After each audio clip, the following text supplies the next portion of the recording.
Мына көрдүңөр туугандар, бул биз ушинтип субстрат жасап, процесс жүргүзүп, топурагыбызга, өсүмдүктөрүбүзгө удобрение чыгара алат экенбиз да. Анан бул биздин местный сөл жыландар буяктачы.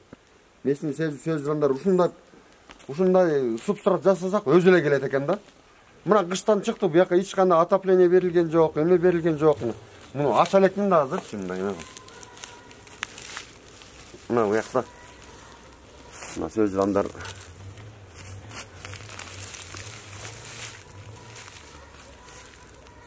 Мына көрдүңөр, ушундай эме кылат экен. Өнүмүнө чогуу деген түрлүү эмелер, курт кумурскалар жашайт экен да бул жердечи. Жана кумурскаларда кумус чыгарат экен, чымындар эң биринчи чымындардан башталат экен да. Чогултуп, ушуларга жедирип эме кылсак, бизге топуракка керектүү эң витаминдин баарын чыгарып беришет экен да буларчы. Биздин өсүмдүктөрүбүзгө керектүү бияктан гумусту чыгарып алат экенбиз да.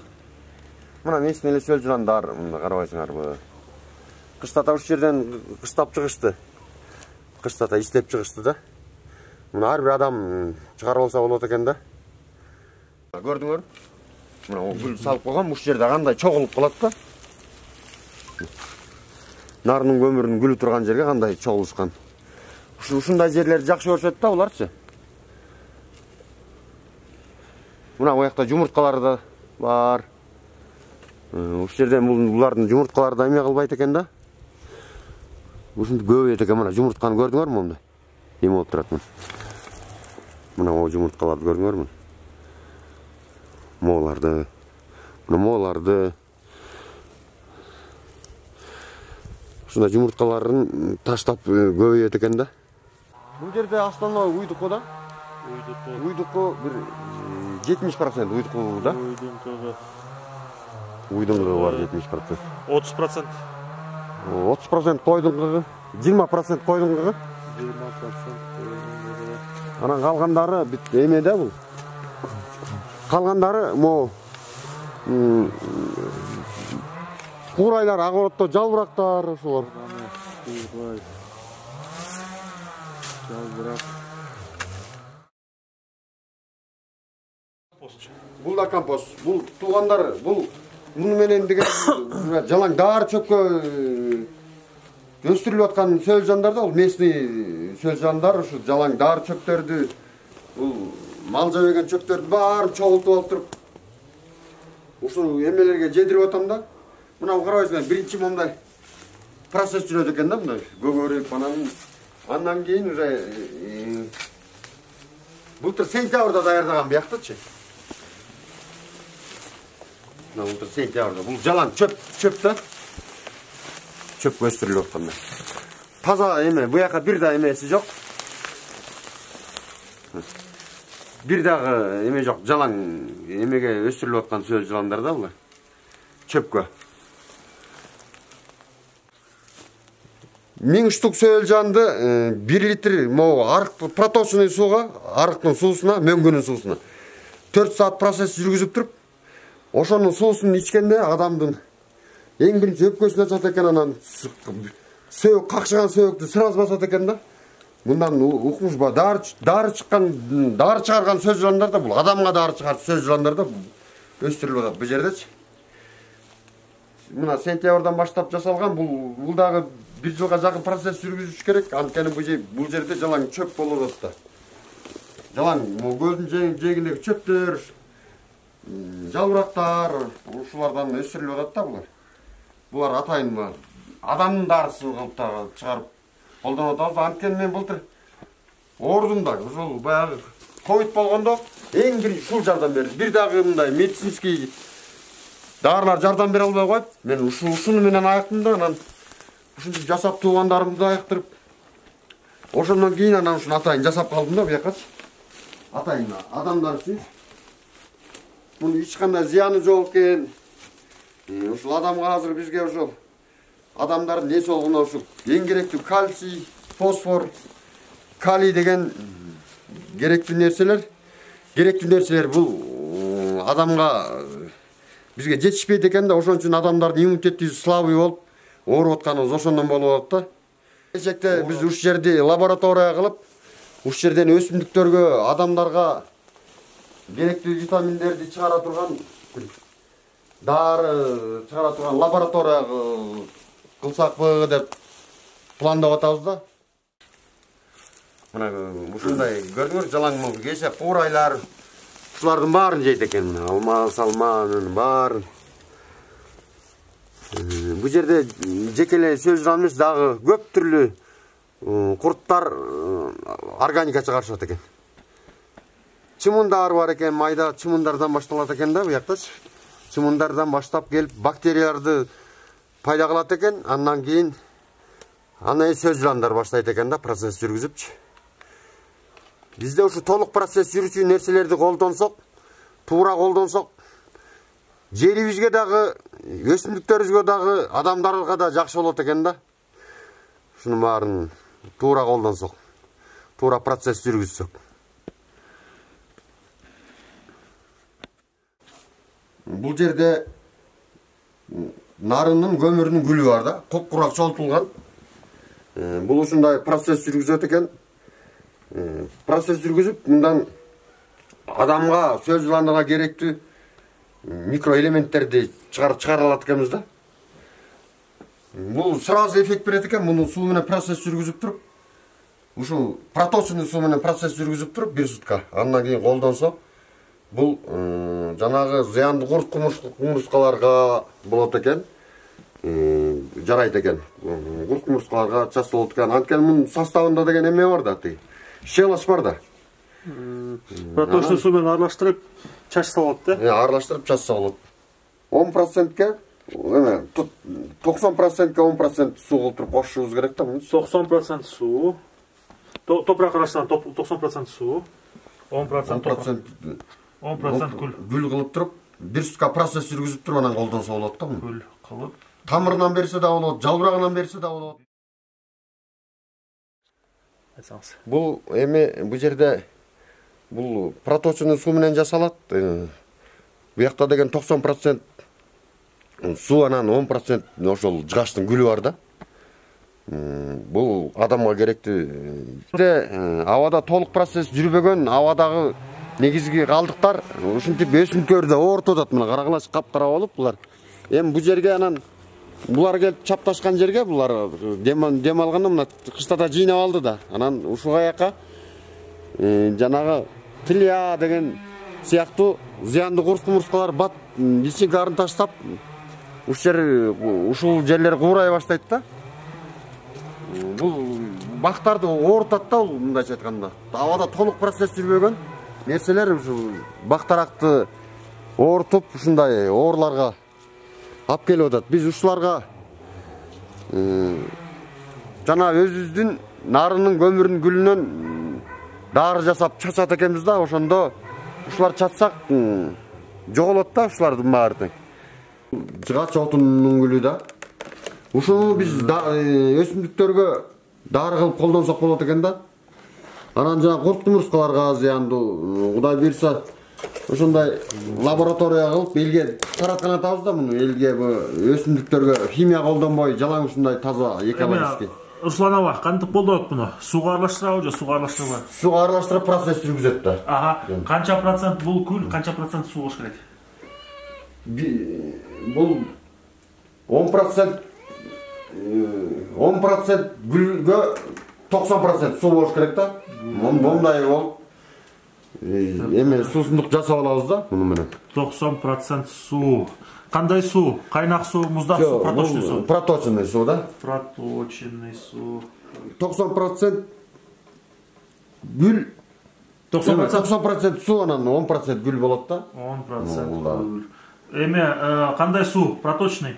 Проточный суу. Муну деген жалбырагынан колдонсок, тамырына колдонсок болот, жалбырактан колдонсок болот. Мында калий, кальций, фосфор бүт бар да бизге, адамга эң керектүү нерселердин баары бар. Канча туруш керек? 1 күн, 2 күн? 1 сутка процесс жүрүш керек. Тигиники да 1 сутка. Тигиники да 1 сутка процесс жүргөндөн кийин колдонсо болот да. Агороттогу эле жанагы жыгач талдын көмүрүнүн гүлүн. Талдын 3 литр гүлдү мына 10 литрге салдым. Уже могул субстрат. Бул мындан кайра 70% суюктугун чыгарабыз дагы муну 200 литр 300 литрге колдонсок болот да. 200 литрге колдонсок корткумурска колдонсок. 200 литрге колдонсок биз корткумурскаларга каршы чачып калабыз. Жуктан баштап баарын талкаласак болот. Еще буга да самын да кошуп алсак андан да күчтүү болуп калат да. Самын да кошуп. Самын кандай самын? Жана хозяйственный мыло. Хозяйственный. Канча проценттик? 72%тигинен буга 200 литрге субстрат эмесин жасап алдык да уже. Готовый жасап алганда ошого 1 килограмм сам беребиз. 1 килограмм. Аны дагы суюктукка эзип, анан кийин биз талаларыбызга эме алсак, талаларыбызга колдонсок, бир да химикалык, бир дагы адамга зыяндуу зат болбойт да бул жерде. Бүт толук процесс жүрүп туруп, анан курт-кумурскаларыбызды антисептик, антибиотик дегенде антисептик кылып катарында колдонобуз да муну үчүн. Огороддогу эле жанагы жыгач талдын көмүрүнүн гүлүн 3 литр гүлдү мына 10 литрге салдым. Уже могул субстрат. Бул мындан кайра 70% суюктугун чыгарабыз дагы муну 200 литр 300 литрге колдонсок болот да. 200 литрге колдонсок корткумурска колдонсок. 200 литрге колдонсок биз корткумурскаларга каршы чачып калабыз. Теплицабыз бар, ага чыгабыз. Бул адамдын ден соолугуна эң керектүү дары чөп валеренка чөбүн ушуларды колдонуп эксперимент кылып атабыз да. Бул ушуларга кандай өсөт, ушулар менен кандай эмелерди беребиз, микроэлементтерди беребиз, кандай удобренияларды беребиз. Анын баарын азыр өтө чыгып, анан ошо теплицабызга барганда көргөзөбүз азыр муну.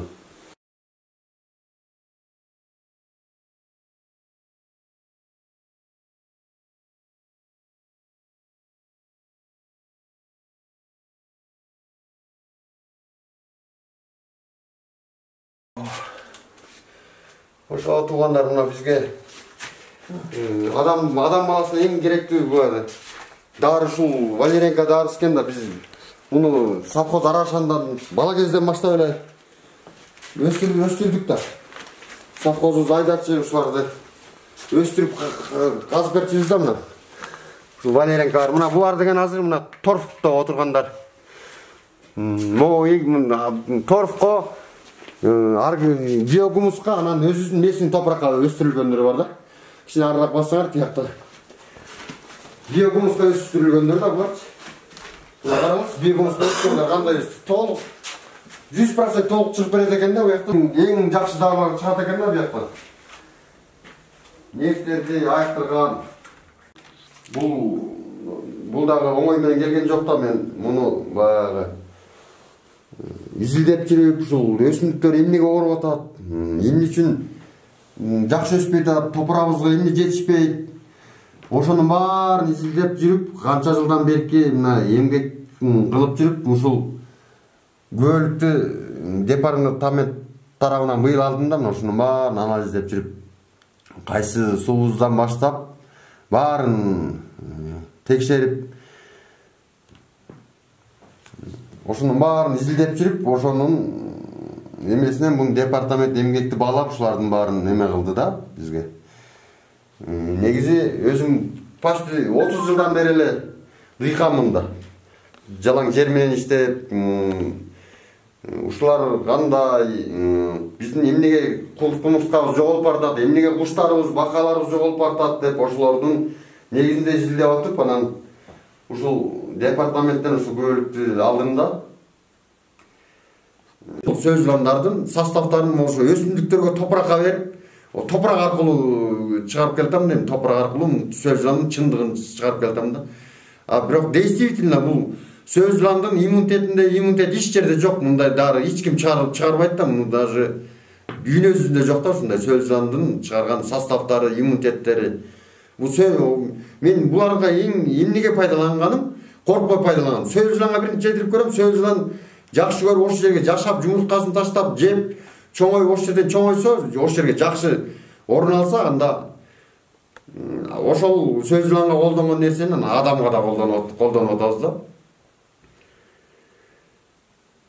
илгери ата бабабыздан бери булар сөз жыланды пайдаланып кымызга салып ичип келген экен да. Анан бул адамга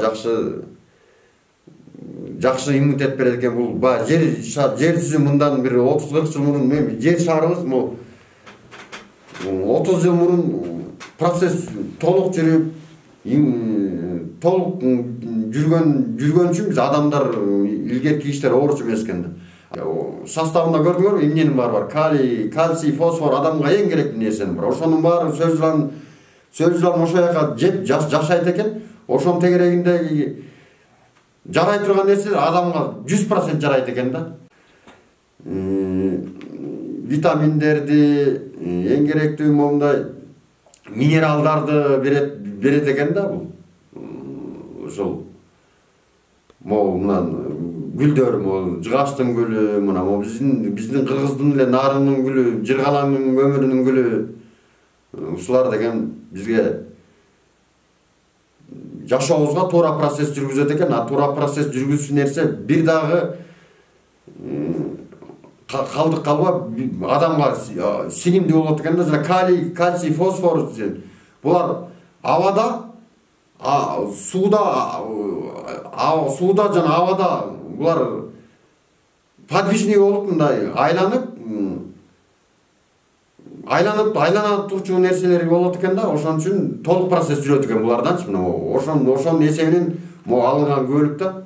Ошонун эсебинен ушунун баарын тең баягы изилдеп чыктык да. Ушунун баарын тең изилдеп чыгып, ушул адамга эң керектүү нерселер чыгат экен да мынданчы. Муну курт кумуштарга да пайдаланат экенбиз, бирок буларды биз ашыкча, кичине эле ашыкча болуп калса күйгүзүп экен, көрдүңөрбү? Жана өсүмдүктөрдүн жалбырагын күйгүзүп экен. Аз болуп калса эчтеке болбойт, көп болуп калса күйгүзүп. Муну деген жылына 1 же 2 эле жолу берилчү нерселер да. Ошол топуракка, жерге 1 же 2 эле жолу берилчү нерселер. Талааларыбызда биздин ушул сөз жыландар жашап алган могу составдар жок. Ошон үчүн ушуну топурагыбызга беришибиз керек болуп атат да. Ошондо мындай жерлерибизди таптаза колдонобуз, химиясы жок. Колдонобуз, келечегибиздин, өзүбүздүн, келечек балдарыбыздын ден соолуктары чың болот да. Ошон үчүн мен ушуну айткым келет да, бүт кыргыз элине ушуну туура процесс жүргүзүп, туура колдонсок, адамдардын ден соолугу чың болот да, мынданчы. Ошентип кичине аракет кылалы деп, ошон негизинде иштеп келатам да, ушу адамдардын ден соолугу үчүнчү. Ушуларды түшүнүшүбүз керек. Анан толук процесс жүргүзүшүбүз керек. Мен даже муну менен эмне айткым келет? Мен даже теп ушул бүт адамдар ар бирибиз өзүбүздөн башташыбыз керек болот. Жана өзүбүздөн чыккан калдыктарды, огородубуздан баягы өсүмдүктөрдөн чыккан калдыктарды ошол чогултуп, туура бөлүштүрүп, туура процесс жүргүзүшүбүз керек да. Керек мына салафандарды эмне деген мусоровать этип атабыз, өзүбүздүн жерлерибизди, өзүбүз жашап аткан жерлерибизди. Ошон үчүн ар бир адам, ар бир кичинекей баладан баштап билишибиз керек болуп атат. Билип ушуну деген өз калдыктарыбызды бөлүп чогултушубуз керек болуп атат да. Ошон үчүн мен мэрге да айткам, мояктан Караколдун ушундай органикалык калдыктарды мага бер, мен ушинтип чогултуп, ушул жерден ушул местный сөз жыландарды өстүрүп, местный сөз жыландардан анан ушундай органикалык бир витаминдерди, жер семирткичтерди алышыбыз керек болуп атат да. Ушуну ар бир адам жашашыбыз керек болот. Ар бирибиз жашаш керек да мунуч. Ар бир жыгашты кармалып деле, жалбыракты кармалып деле ойлонуп эле ушунун кандай жаралган сөз жылан эмне үчүн муну жакшы көрөт деп эле ойлонуп, анан ошонун баары чыга берет экен да. Бизге эң керектүү, эң действительно илгерки адамдарыбыз эмне үчүн ооруган эмес? Ушунун баары ар бир чөптүн түбүндө жашачу да сөз жыландар, органика чыгарып берип турчу. Ошол чөп, ошол өсүмдүк аркылуу ушул бизге керектүү калий, кальций, фосфор баарын берип турганда, бизде ошон үчүн ден соолуктары чың болгон. Ден соолукка ошонун баарын, адамга керектүү витаминдин баарын толук берип жүргөн да. Азыр анын баары жок, анын баарын химикат кылып салганбыз, анын баарын уулап салганбыз, мына абабыздан баштап баарын уулап салганбыз. Эгер дагы ушундай болуп туура эмес көмүрлөрдү, чет мамлекеттин туура эмес көмүрлөрүн колдонуп, туура эмес колдонсок абабыз мына быйылкыдан да жаман болду. Бишкекте кандай эмне деген смоланын баарын азыр атмосферага чыгарып атабыз. Ошон үчүн мына жалбыракты өрттөбөгүлө деп мен айтып атам. Ушу кыргыздар мына жалбырак башталып атат, мына жерибиз курап келатат. Ошол жалбыракты өрттөбөгүлө чогултуп койгула, мен алып кетейин, мояка жасайын мен. Ар бириңер эле ошо огород бар эле чогултуп эле коюп койгулачы, мен өрттөбөй. Ошол жалбыракта болгон эмне деген асманда учуп жүргөн биз уулуу заттар, процесс жүрбөгөн заттын баарын тең жалбырактар тартып алат. Ал жалбырактарды биз өрттөп кайра өзүбүзгө асманга чыгарып атабыз. Аны кайра өзүбүз дем алып атабыз. Балдарыбыз, келечек муундарыбыз дем алып атат да. Ошондон мына өпкөн оорулар ушулардан пайда болуп атат да. Керек болсочу. Анан ошонун баарын андан көрө процесс жүргүзүп бир жерге чогултуп, ушунун баарын сөз жыланга жетирсек, сөз жылан ошонун баарын жеп, наоборот кайра бизге керектүү адам затына, өсүмдүктөргө, топуракка керектүү минералдарды, ар кандай минералдарды ушундай бизге мындай удобренияларды чыгарып берет экен да, сөз жандарчы. Ошон үчүн ушуну ар бир адам түшүнүшүбүз керек болот. Өзүбүздүн калдыгыбызды туура бөлүштүрүп, өзүбүздүн жерде жаткан жалбырак өсүмдүк калдыктарыбыздын баарын чогултуп, өрттөбөй ушунун баарын бир жерге процесс жүргүзүп, даже ар бир адамдын үйүндө гүл бар. Ошолорго дагы жасап койсо, ошолор мына бир жылдын ичинде эле эмне деген гумус чыгарып берет да, эмне деген витаминдер чыгарып берет. Мына гүлүбүздөн баштап өстүрсөк, колдонсок болот да, огородубуздун баарын ушундан колдонсок, экологиябыз да таза болмок, өзүбүз да жер жемишибиздин баарын бир да химиясыз ушундай экологиялык таза витаминдер менен байытып алат элек жерибизди, топурагыбызды, өсүмдүктөрүбүздү. Ал муну менен байыган өсүмдүктөр иммунитет да күчтүү болот, оорубайт.